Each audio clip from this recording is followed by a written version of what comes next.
Tweet Share 1 LinkedIn 0 email Theresa May's credibility as a negotiator has just taken another big knock. After her top Brexit official virtually agreed the text of our withdrawal agreement over the weekend, her Brexit secretary rushed to Brussels yesterday and said the government couldn't sign up to it after all.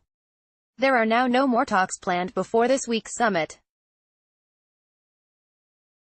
It's not even clear that the Prime Minister will address the other leaders on Wednesday night as originally envisaged. What would she say? Meanwhile, the other countries are now considering using a special Brexit summit on November 17-18 to prepare for the breakdown of talks rather than to clinch a deal. May's negotiations are in such a mess because her miserable proposal to keep the whole country in a customs union indefinitely while keeping Northern Ireland in parts of the single market too, is being attacked from all sides. Patriotic pro-Europeans don't like the idea of following the EU's rules without a say on them while pulling Great Britain out of the single market and having a different regime for Northern Ireland. It would undermine our power, prosperity and peace. Labour is twisting the knife by asking the government to publish the detail of what it is proposing. The 20th of October, midday, Park Lane, London. But the Prime Minister's immediate problem is the cabinet.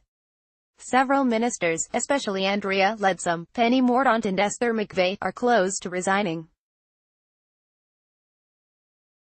It was only these three the Prime Minister might be able to shrug off the rebellion.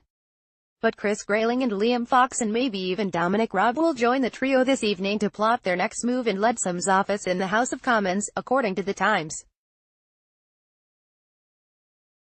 These ministers want an end date for the government's proposal to stay in the customs union. The problem is that this is a central part of May's version of the so-called Irish backstop, which is supposed to avoid a land border in Ireland in all circumstances, and the EU says the backstop can't have an end date.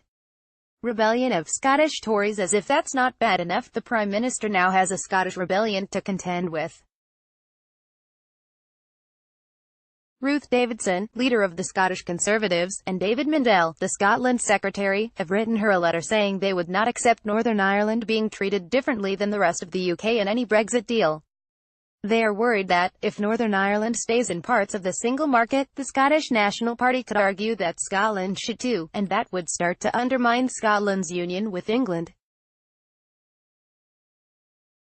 There are 13 Scottish Tory MPs.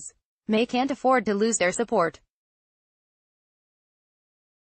Nor can she risk a rebellion by pro-union English Tories, such as Hugo Swire, who warned at the weekend, "I won't vote for anything that weakens Northern Ireland within the Union." And then, of course, there are the continuing complaints about the backstop from the DUP, whose 10 MPs prop up the government and who are warning that their threat to vote against the government is not a bluff. Meanwhile, the Tory Brextremists outside the cabinet such as David Davis and Boris Johnson are getting increasingly apoplectic. It's far from clear how the Prime Minister will deal with this almighty mess. But once she has figured out what to do, the only sensible course of action will be to ask the people whether they agree. If you agree, make sure you come to the People's Vote March next Saturday, and bring your friends and family too. Tweet Share 1 LinkedIn 0 email